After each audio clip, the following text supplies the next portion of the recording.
naman yung Facebook. Nahack na naman ata. Paano kaya yun?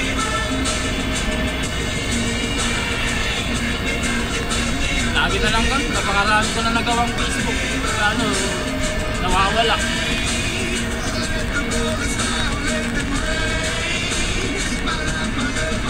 Paano kaya mababalik yun? Alam ko na ipatulad, kaso nga alam. Iba yung lumalago. New create, new account nakalaga. Diba? Hirap naman yung ano, puro gawa na lang ng ano.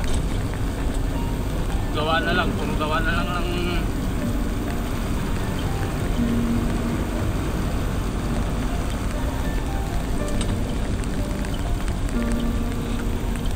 Hindi naman ako, ibabawas pa.